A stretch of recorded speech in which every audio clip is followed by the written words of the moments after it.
Good morning. My name is Jamon Jordan. I am the historian and tour leader for Black Scroll Network History and Tours, and we're here learning about Black Bottom. Black Bottom was this historic neighborhood for African Americans. African Americans have been living in this area in the Lower East Side of the city of Detroit since the 1700s. By the 1800s, a significant movement for freedom had started, and we call that the abolitionist movement. A portion of the abolitionist movement is known as the Underground Railroad. And Black Bottom served as there were a number of sites in Black Bottom that served as stations on the Underground Railroad. We'll talk more about the Underground Railroad in a minute. The other thing that Black Bottom is, it is a center of migration. So of course, Africans who are escaping from slavery in the South are coming to the city of Detroit. Many of them are being hidden in Black Bottom. Some of them will stay here and live here. But there are also people coming from Ireland, people come from Germany, people come from Poland, people come from Syria and Lebanon. From the 1800s through the 1950s, this area has a significant number of migrations, including African Americans, but also people coming from overseas. And we're here at a site that talks a little bit about that history. So by the 1840s, you have a significant migration of Germans coming to the city of Detroit. Now, many of these Germans are Catholic, and so you'll get our first German Catholic churches in the city of Detroit. One of them is down the street. It's St. Mary's in Greektown. It is a German Catholic church. The other one is St. Joseph's. It's across from Eastern Market. Both of those spots would have been Black Bottom in the 1800s. Both Greektown, because Greek immigrants haven't started arriving yet, that would be part of Black Bottom. And the area right across Gratiot from Eastern Market would have been Black Bottom, where St. Joseph's is. So you have German Catholics who are coming here. And then you also have Germans who are Lutheran. So you have Trinity Evangelical Lutheran Church, which is right next to Eastern Market. You also have Old St. Luke's, which is a Lutheran church at that time. So they're Lutherans. But some German immigrants aren't Lutheran, and they aren't Catholic. Some of them are Jewish, and they don't have a spot to go to. There's no synagogue yet, but there will be one when Isaac and Sarah Cousins come here and live in a home that would have been roughly where those bushes are, so where those shrubs are. It's where their home was, because St. Antoine ran as a street, and there were houses on both sides of the street. So there were houses on that side, lined going down, and there were houses on this side, lined going down. And St. Antoine continued. It did not get broken up like it is now, where it stops as a street. It was a continuous street. And so their house was on that side of the street, and there were other houses on this side of the street. And so the Cousins' house was roughly where those shrubs are, and they are living here, and there is no Jewish synagogue for them. So what do? They start one. They form, along with other German immigrants, the Temple Bethel Society, which will be the structure of the first Jewish synagogue in the state of Michigan and in the city of Detroit. Temple Bethel was founded in 1850 right here in Black Bottom on the corner of St. Antoine and Congress by the family who lived here, along with a number of other German immigrants who were Jewish. And today they're in Bloomfield on 14 Mile and Telegraph, but they were founded right here in the city of Detroit in Black Bottom. Across from them is another home. So that home would have been on this side of the street, maybe a couple of houses down from the main street here. And that home was the home of William Webb. William Webb is a grocer, a businessman, and he is a station master on the Underground Railroad. Now, the Underground Railroad is not underground, and it's not a railroad. So there is no subway from Mississippi to Michigan. What it means is, underground means secret, that people can't see it. So that's what underground part means. And railroad is the transportation technology of the 1800s. If you were transporting people from one part of the country to another in the 1800s, you'd have been doing that by a railroad. So they're using railroad terminology. So a station master is someone who hides people in their home or their barn or their church or their attic, wherever they're hiding them is the station. The person who's running it is the station master, all right? And a stockholder on the Underground Railroad is someone who's giving resources, money, food, clothing, donating horses, donating the things that are necessary to keep this movement going, because there was no Kellogg or Ford Foundation grants for the Underground Railroad. So they had to self-fund it. Those people who funded it were called stockholders on the Underground Railroad. And of course, the most dangerous job on the Underground Railroad is a conductor. And a conductor is the person that takes people from one place to another. And Harriet Tubman is the most famous of conductors, but Detroit has its own conductors. There are people in Detroit who are helping people escape from slavery and bringing people to different places. Now, the conductor who comes here in 1859 is not a Detroit conductor. He's from Kansas. His name is John Brown. You may have heard of him. John Brown will be known not for being a conductor on the Underground Railroad, although he was that. He's known for this uprising, this attack that he has in Harper's Ferry in October of 1859, attacking a military arsenal, a military warehouse, in the plans of giving those weapons to black people so that they can fight their way off plantations and fight for their freedom. And so he comes to the city of Detroit in March of 1859, helping 12 people who escaped from slavery. He's a conductor. He's hiding them in the home of William Webb. He's meeting with the Underground Railroad leaders here in the city of Detroit, people like George D. Baptiste, people like William Lambert, people like Pastor William Monroe. He's meeting with them and talking to them about trying to get their assistance in his plans for Harper's Ferry, while he's here helping those 12 people go to Canada and get to freedom. Also in town is Frederick Douglass. So Frederick Douglass is in town to give 2 lectures, one at Second Baptist Church, the oldest black church in the state of Michigan, which is in Greektown, because that wasn't Greektown in the 1800s, in the early 1800s. That was part of this black neighborhood. That was part of Black Bottom. That's part of this immigrant neighborhood, but not yet Greek immigrants who won't arrive until the 1890s. And so he's going to speak there, and he's going to speak at City Hall. So Frederick Douglass is going to speak at those 2 places. He's here. Everybody knows he's an abolitionist, and he's at this meeting. And John Brown is trying to get Frederick Douglass to join his plan and assist his plan, knowing that if Frederick Douglass signs on, he'll get much more support from other abolitionists because of Frederick Douglass's notoriety, his respect and integrity in the abolitionist community. But Frederick Douglass doesn't believe this plan is workable. He doesn't believe his plan is going to work. He believes that if John Brown goes through with his plan, it's doomed to failure. John Brown goes through with his plan anyway. In October of 1859, he attacks the military arsenal. He gets weapons. He gives them to these enslaved Africans on the plantations. Some black people, of course, joined him. His sons joined him, and they're going to fight their way off the plantations. And then the U.S. Marines show up, led by then Colonel Robert E. Lee. And Colonel Robert E. Lee and his regiment will kill most of the people who were with John Brown, including his 2 sons. Most of the Africans who joined the resistance or joined this uprising will be killed, and John Brown himself will be arrested, convicted, and hung. But he will be a martyr to the abolitionist movement, and he'll be an inspiration for the abolitionist movement to take it to the next level. And in a year and a half, we'll get to the Civil War, which will be the next level of fighting to end slavery. But all of that has a major part of this story happened right here in the city of Detroit in Black Bottom.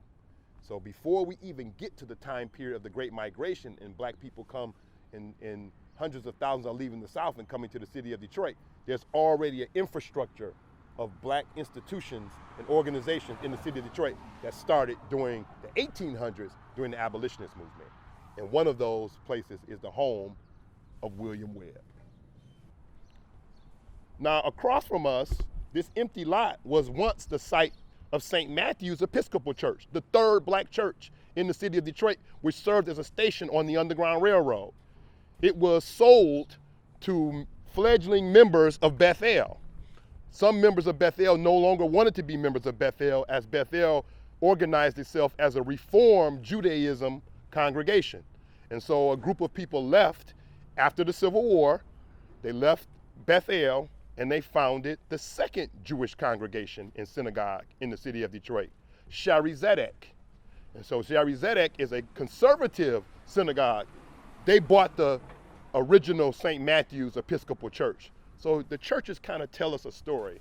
You have St. Peter and Paul right here, built for the French congregation, but by the time it's built, the Irish will be the main congregants at the church. And so you have Irish immigrants coming at such a high rate that will end up being an Irish church, even though it was built originally for the French. And then you have African American churches, 3 of them in the 1800s. And then you have the 2 Jewish synagogues in the 1800s, German immigrants though. And then you have German Catholics and German Lutherans here. And by the late 1800s, you have Italians and Greeks, and they'll have their churches. The Greek Orthodox Church, which is on Hastings Street, we'll probably see it today, and the Italian Catholic Church, which is also on what was Hastings Street. So here we are at Larned and Beaubien, and Beaubien, of course, is named after Antoine Beaubien. Antoine Beaubien was one of the French landowners in the 17 and 1800s, the Beaubien family. The French arrived in 1701. You may know that, and they built a fort down at the riverfront known as Fort Pontchartrain du Détroit. It'll be just later known as Fort Detroit, which is considered the beginning of the city of Detroit.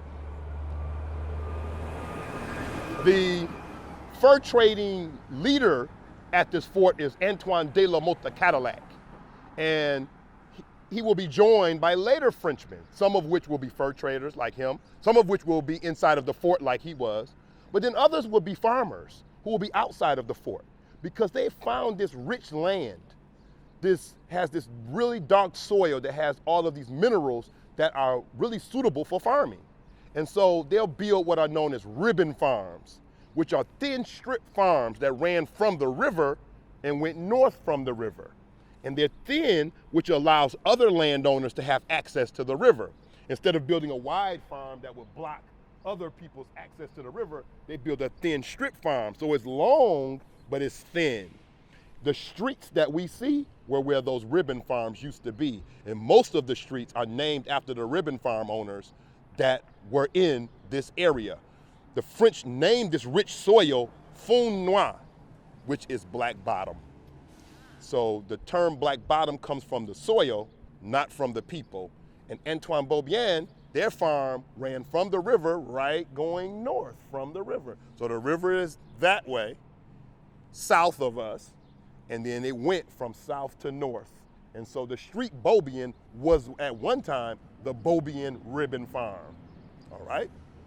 What did they grow on the ribbon farm? So they grew beans, squash, corn, wheat.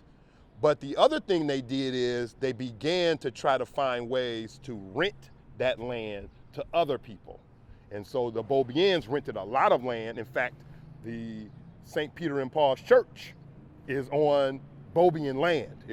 That was Beaubien land when the church was being built.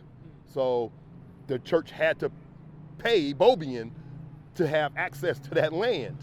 And that's one of the ways they made money. So part of it is about farming, but part of it is about owning land that other farmers can either farm on or build some other structure, like a church or a business, like we see across the street. And so George D. Baptiste, of course, comes way after that. And, well, not way after that, but he has a house here. And George D. Baptiste was born free in Virginia, born from a well-to-do family. So basically he would be, for the African-American community, he'd be rich. Now, if you measured him up with the white community, he probably would have grown up middle class. They would have called it middle class. But for black people, many of whom are enslaved and don't even own themselves, George D. Baptiste would have been considered a rich man. Now, by the time, when he comes to the city of Detroit and goes into business, he will be rich by any standards because he will own a lot of property. He will own a steamship that he names the T. Whitney, He's using that steamship to take people over to Canada to get to freedom. So even wealthy black people are a major part of the Underground Railroad. Many times they're the stockholders. They're the ones donating the resources. He's a stockholder on the Underground Railroad. Many times they own homes or farms, and they're hiding people in their homes and farms. He does that. He's a station master on the Underground Railroad. But he's also the co-founder of two organizations, the Colored Vigilant Committee and the African Mysteries Order of the Men of Oppression, which is a secret society. In that secret society, you had to be initiated to join it. You couldn't just say, hey, I'm an abolitionist, I want to join. You had to be initiated. Part of the initiation is to go down south and rescue someone from a plantation. So you are an abolitionist just to be initiated. And so he does that. So he is also a conductor on the Underground Railroad. He played all the roles on the Underground Railroad. There is a monument of him down at the riverfront. The Gateway to Freedom International Underground Railroad Memorial, the monument at the riverfront, there's a man pointing across the river. That's George D. Baptiste. The group of people who are on their way to freedom are the people he's helping get on his boat, the T. Whitney, and go over to Canada where they'll be free. So George D. Baptiste was one of the most important leaders of the Underground Railroad. He's a member of Second Baptist Church, which is the center of Underground Railroad activity. He's a friend of Frederick Douglass, and he's a radical abolitionist, which means he kind of believes in by any means necessary that we're going to free people. So he's not only, like many of the Quakers are nonviolent, George D. Baptiste has none of those restrictions about what he would do to get people free from slavery. Right? He lived here. Sorry, he lived here? Yeah, he lived here, and he passed away here in Detroit, Michigan. And he's buried in Elmwood Cemetery. All right. Any questions before we go? No, where are we going next? We are on our way to the home site of Fannie Richards. So this neighborhood that we're in is the Lafayette Park neighborhood. It's very close to the downtown Detroit, but this would have been Black Bottom. Lafayette Park is, of course, a development that began being built in the late 50s, which would be after the National Housing Act of 1949, which funded the destruction of Black Bottom.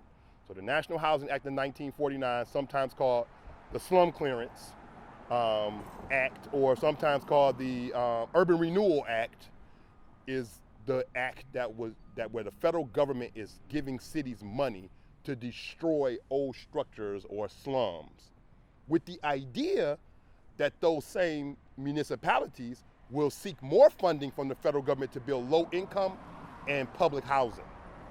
So in Detroit's case, they got the money to destroy the old structures, but rejected and refused to accept any money to build low income or public housing. Cobo did not want low income public housing because he really was against black residents. He did not want black folks to be living in integrated communities. He wanted them to be all in their own segregated neighborhood. So this neighborhood was destroyed, but before it was destroyed, it was part of Black Bottom. And in the 1800s, a family from the same town as George D. Baptiste's family, the Richards, will leave Virginia. So they were from the same Fredericksburg, Virginia, that George D. Baptiste is from. In fact, Fannie Richards is a little girl. Her tutor, she has a private tutor. Her family hires a private tutor for her. Her tutor is Richard D. Baptiste, which is George's brother. So George, their family has left long ago, but now Fannie's family, the Richards, leave. They come to the city of Detroit. She's 10 years old. And her family joins Second Baptist Church, the oldest black church in the state of Michigan, and the first school for black people in the city of Detroit. So for black people, faith and freedom go hand in hand. So an example of your faith is that you're involved in the fight for freedom.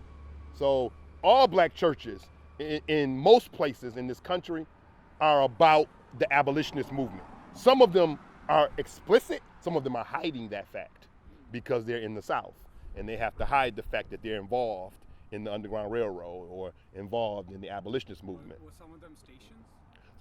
Most of them are stations. So if you want to know where many of the stations were in the Underground Railroad, many of them are black churches. All right, and so Second Baptist is a station on the Underground Railroad. It's called the Croghan Street Station because that street that it was on was called Croghan at that time. It's renamed today. It's Monroe, but it was Croghan back then. And so it's called the Croghan Street Station. Her family joins that church. So they have a school there. It's a station on the Underground Railroad while she's there, while she's growing up. And by the time she's a teenager, she's teaching at that school because she's had a longer span of education than most black people. Specifically, those black people who had been enslaved and never were taught anything. So by the time she becomes an adult, she goes over to Canada to get more education and then goes to Germany, where she's learning this new style of educating very young people through play. She brings that back in the middle of the Civil War in 1863. She comes back from Germany to the city of Detroit and starts the first kindergarten in the city of Detroit. She brings kindergarten to Michigan from where it was founded, in Germany. She learned it in Germany, she brings it to the state of Michigan. She's the first kindergarten teacher in the state of Michigan, bringing it from Germany, which is where it's from. Eventually, she's going to be hired to teach at the public schools, but the public schools are segregated. So we think of Jim Crow as a Southern phenomenon, but when the South is practicing slavery, that's their answer to the race question. The North is practicing segregation because many northern states have ended slavery, but they don't end slavery and start practicing equality. They end slavery and start a different version of inequality, what we call segregation. And so she's hired at colored school number 2. So that means there's 2 colored schools. There's already been one. She's hired at colored school number 2. And she's clear. She's been in schools all over the world. And so she's like, this is not a school. There's no books, no paper, no pencils, no desks, no chalk, no chalkboard, no resources. Of course, some people donate some resources. So you might have a desk, and even though the class might have 15 or 20 children, or you might have a few pencils that people have donated, but it's a public school. So taxpayers are supposed to fund the resources of the schools, but no taxpayer funds are really going to this school except to pay Fannie Richards' salary. That's it. And so she becomes one of the leaders of a lawsuit to overturn segregation in Detroit public schools in 1869, which of course is decades before Brown versus Board of Education of 1954. So almost 100 years before that, you have this lawsuit in the city of Detroit. It goes to the state of Michigan, Michigan Supreme Court, to the Michigan Supreme Court. In 1869, the Michigan Supreme Court rules that segregated schools are unconstitutional by the state constitution and that people should be able to register for any school that is in their district. So anywhere that they live, they should be able to go to school. And the first integrated public school in Detroit becomes Everett Elementary, and she's the first teacher hired there at Everett Elementary, where and so she's there in 1871. So in 1871, she's the first teacher at the first integrated public school in the city of Detroit, Everett Elementary. This neighborhood is integrated because you have black people who have been here in the 1800s. Really, they've been here since the 1700s. So you have them living here. Then you have immigrants, Irish immigrants, German immigrants, Polish immigrants who are coming here. And then later you're going to get Italian and Greek immigrants as well. And they're all living in this same community. So this is an integrated community. So her school is integrated. But most neighborhoods in Detroit aren't integrated. Most neighborhoods in Detroit don't have black people living in them. They live in Black Bottom, but there's not black people living all over the city of Detroit. So the other schools stay segregated. So we still have a segregated school system because we got segregation in housing. Housing discrimination is school segregation. We just call it something different. They're really the same thing. And so she's teaching at an integrated school, but most black people are still having to deal with segregation and in unequal schools in the city of Detroit. Today, when we talk about unequal schools, we're talking about inner city schools versus suburban schools. Inner city schools, which are predominantly African American and predominantly impoverished cities, versus affluent, predominantly white suburban schools. That's what we call unequal schools today. But back then, in the 1800s, really all the way up until the 1960s and 70s in Detroit, we weren't talking about the city of Detroit versus a suburb. We were talking about Detroit versus Grosse Pointe. You know, we weren't talking about Pontiac versus Bloomfield.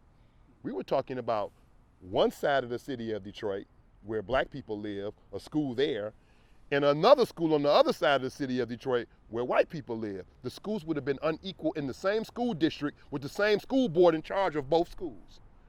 That's the inequality. So the inequality was racial, not residential, you know, because residential and racial really meant almost the same thing, all right? So we are here at Lafayette Park. So as you can see, Lafayette Park is a national landmark.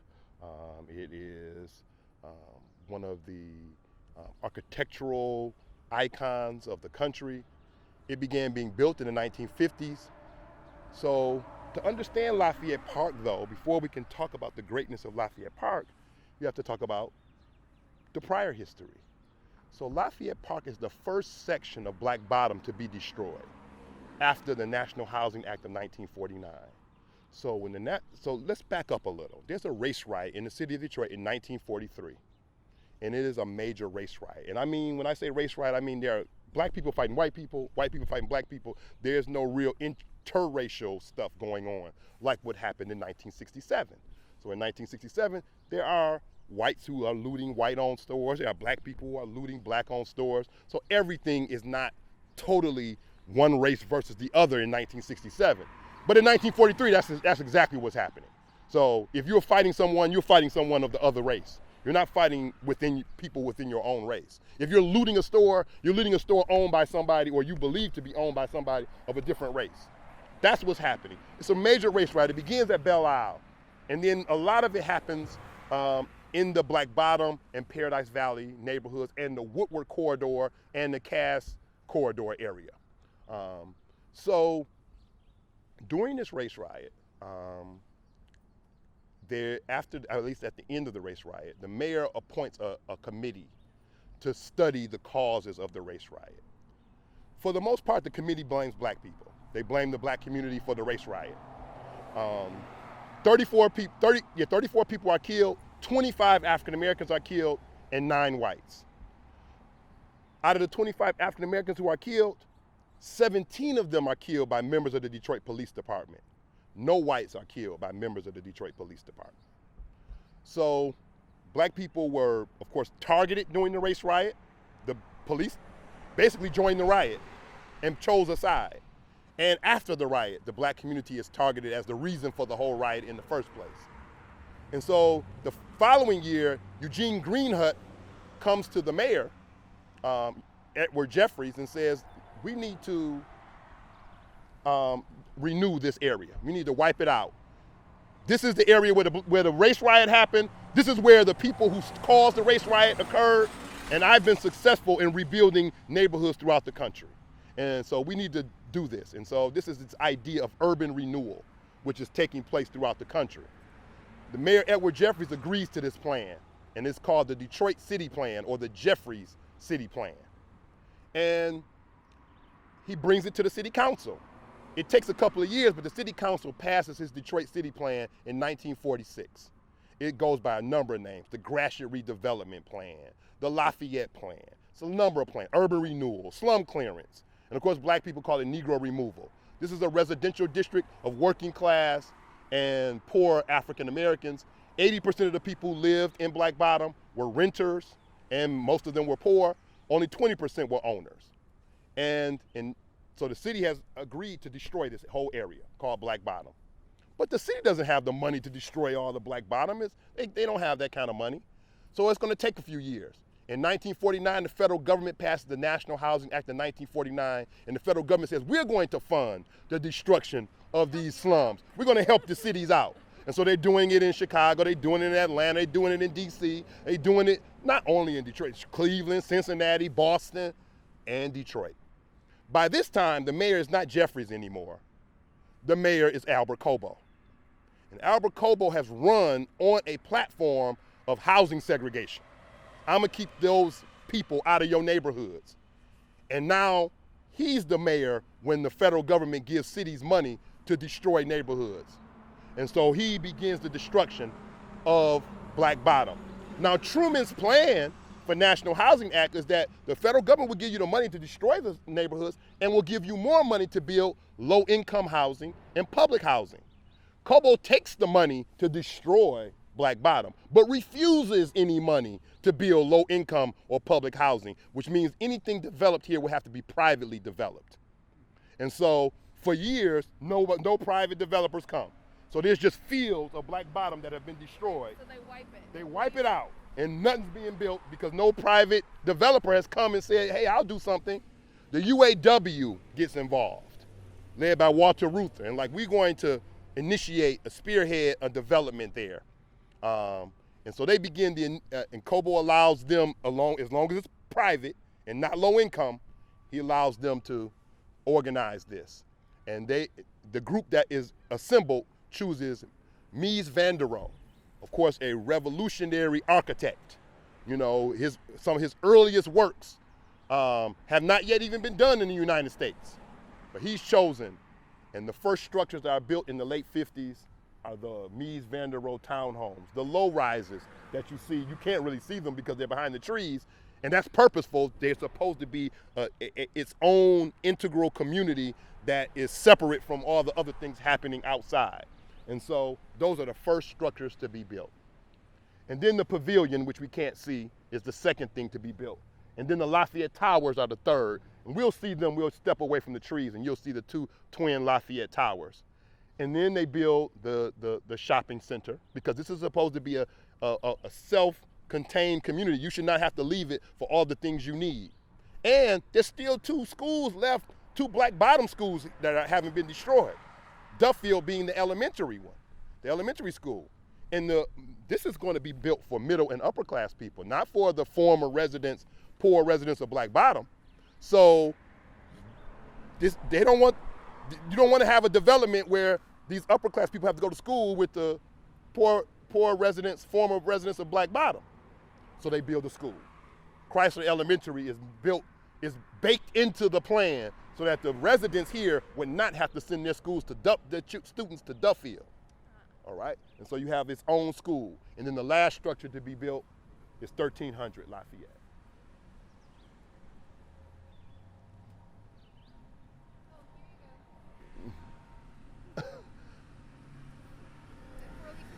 Oh, it's a 4-leaf? Uh-oh. Oh. All right. Oh, thank you. Thank you. Hey, it's a 4-leaf. She found 4-leaf clovers. Thank you so much. There are a lot in Lafayette Park. Wow. So 1300, of course, would be the last, built in 66, 67. And now there will be a different group of people who will be moving here. There will be African Americans moving here, middle and upper class African Americans. Diana Ross lived in 1300 Lafayette for a while. You have John Conyers, who was a congressman. He'll live in Lafayette Park for a while.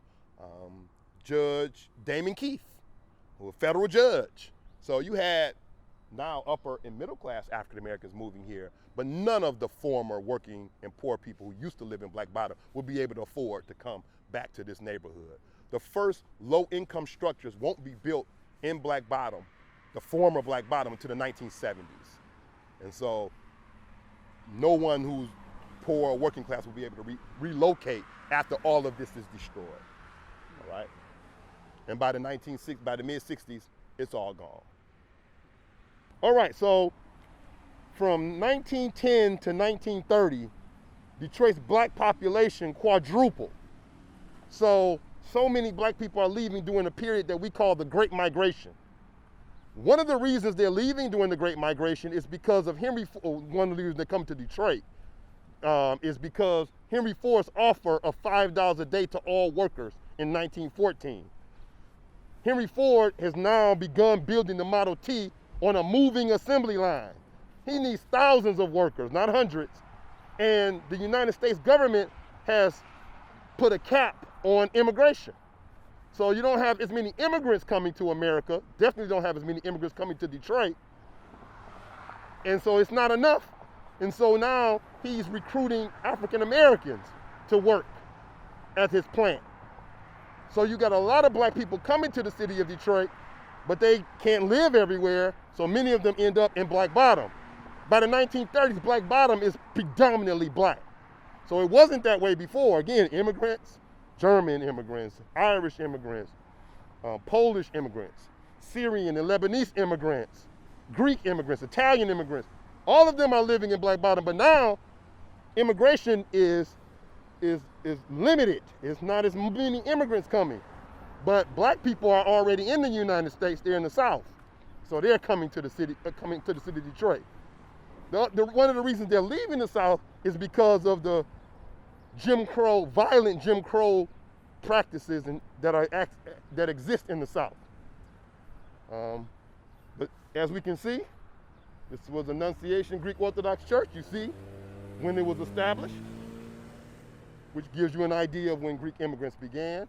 And of course, the same thing with Church of Our Holy Family, 1910 again. Originally, this church wasn't here. It was in another part of Greek town. It got moved here during this period of urban renewal. So as Black Bottom is being destroyed, Hastings Street is being redone. This church is saved, is moved from down the street or around the corner to here. And Greektown becomes limited to basically one main street, Monroe. But that's the oldest church in Greektown is Second Baptist, which is the black church.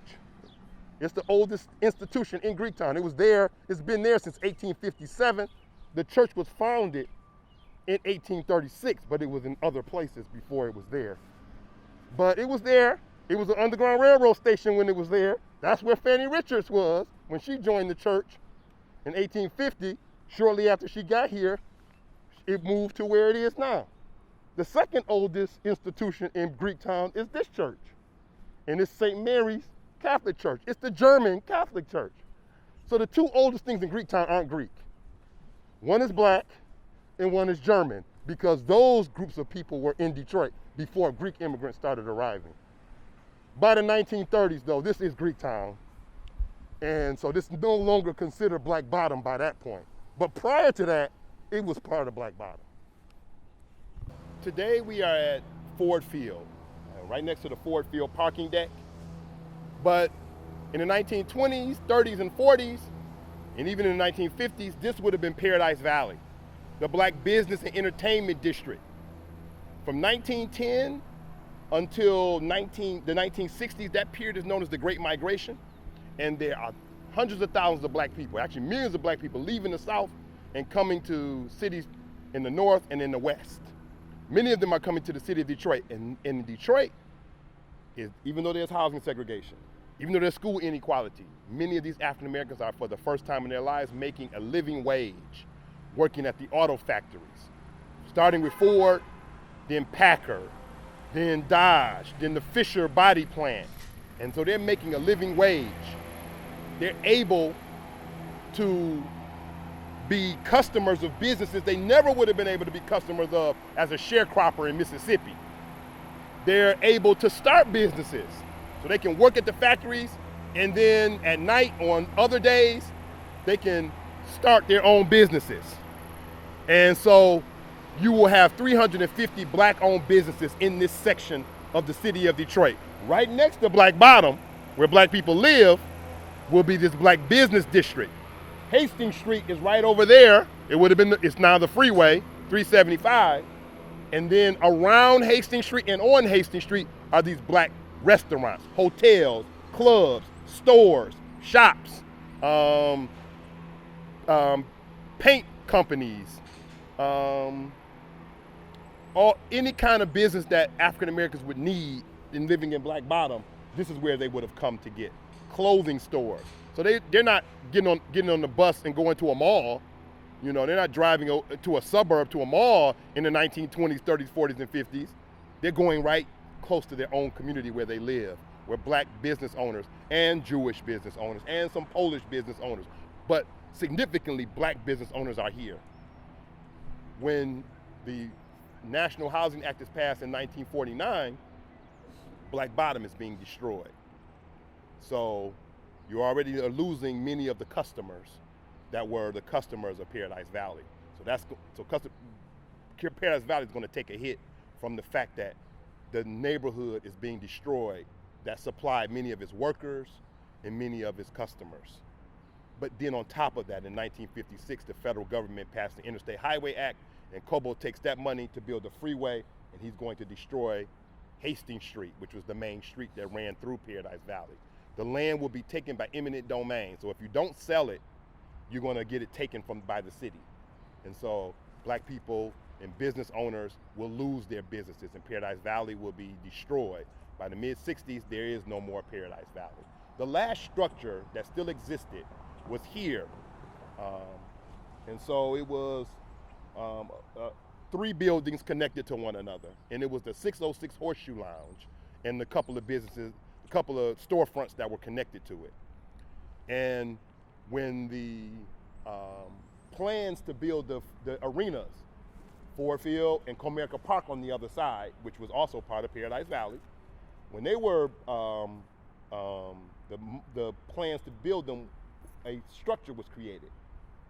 County taxes, state tax money, and city tax money would fund the building of these 2 arenas. So these arenas weren't built with the money from the billionaires who own the teams that play here. So the Ford family who owns the Lions didn't pay for Ford Field, and the Illiches who own the Tigers didn't pay for Comerica Park. Taxpayers paid for those 2. And so the African-American owners of these buildings that had one time been a part of Paradise Valley asked to be a part of this redevelopment. They said, we want to reopen the club, we want to have a jazz club, a restaurant, a parking lot, and a little museum for Paradise Valley. And the planners rebuffed that idea, and so they had to sell it to the city so that it could be a part of this development. And so what was done in place is that this marker was bought. So this is what you get. This is what you get. So you get a historical marker. And so this is just one of the stories that we have to understand, that today when we come downtown and we see all of the development, all of the new structures and restaurants and buildings and things that are happening, we say how great that is, because many of us grew up at a time when much of downtown was vacant or dormant or blighted or falling apart. And we're seeing all this new stuff, this new activity happening, and it's great. But we ought to pause for a moment and think, what would have happened if Paradise Valley had been left alone, if they hadn't been destroyed? So instead of the 2 or 3 billionaires that are doing a lot of development in the downtown area today, you'd have 30 or 40 African-American millionaires doing much of that development. And then let's add on, much of the development in downtown Detroit, like these arenas, was taxpayer funded. So Little Caesars Arena, that's taxpayer funded. What Dan Gilbert's doing on the Monroe block, taxpayers are paying for part of that. What he's doing with the Hudson site, taxpayers are paying for part of that. What if not only you didn't destroy Paradise Valley, but they had gotten a chance to get some of the tax funds that some of the billionaires have gotten? What would downtown look like then? So that's something we can only think of, we can only imagine, because we don't have the ability to go back in time and change what did happen to something else. But you'd have to imagine that they would have been successful as well, had they been allowed to expand and be able to take advantage of tax subsidies, not only tax breaks, but being subsidized by taxpayer funds to be able to do their structures. I mean, it sounds like they were already successful. They were already doing well, that's right. And had they been able to do that, they would have been able to even be more. But if you just left them alone, they would have still succeeded. Yeah, that's right.